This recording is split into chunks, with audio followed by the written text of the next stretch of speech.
নমস্কার বন্ধুরা, নমিতা কুকিং ওয়ার্ল্ডে আপনাদের সবাইকে স্বাগত।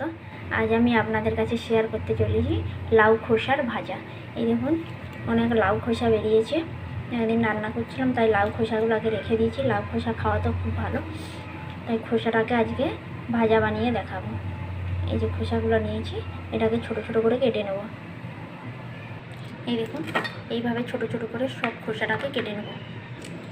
লাউয়ের খোসার ভাজা খেতে হলে এইরকম একটু লাউ থেকে একটু মোটা মোটা করে ছালটাকে বের করতে হবে। লাউয়ে যেমন উপকার আছে, সেরকম লাউয়ের খোসাতেও উপকার আছে। তাই আজকে লাউ খোসাটা না ফেলে আমি রেসিপি বানিয়ে দেখাবো।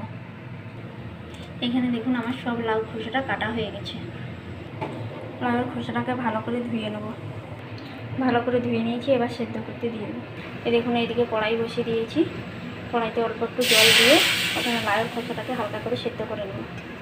জলটা গরম হয়ে গেছে, এবার লাউয়ের খোসাটাকে দিয়ে দেবো। লবণ আর হলুদ দিয়ে লাউয়ের খোসাটাকে সেদ্ধ করে নেব।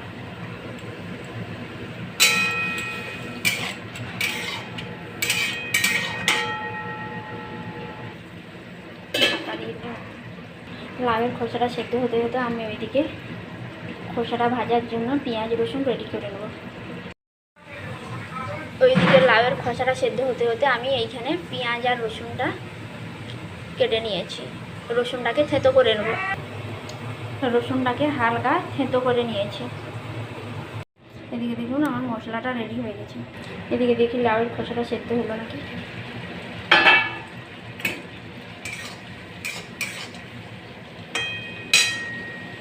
লাউটা নরম ছিল, খোসাটা সেদ্ধ হয়ে গেছে। এবার জলটাকে ঝাড়িয়ে নেব। লাউ খোসার জলটাকে ঝাড়ানো হয়ে গেছে। আর এদিকে দেখুন, কড়াটাও ধুয়ে বসিয়ে দিয়েছি, গরম হয়ে গেছে। এবার সরষের তেল দিয়ে দেবো। সরষের তেল দিয়ে দিচ্ছি। তেলটা দেখুন গরম হয়ে গেছে। এবার ফোড়নে দিয়ে দেবো কালো সরষে,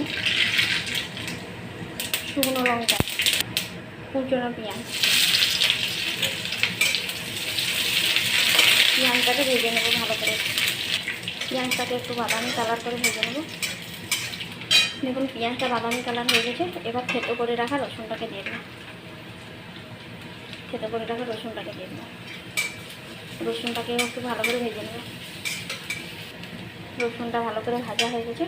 এবার সেদ্ধ করে রাখা লাউয়ের খোসাটাকে দিয়ে দেবো।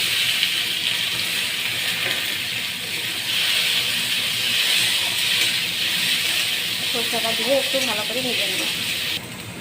খোসাটা ভাজার সময় অল্প একটু চিনি দিয়ে দেবো। মিষ্টি মিষ্টি স্বাদ লাগবে, ভালো লাগবে খেতে।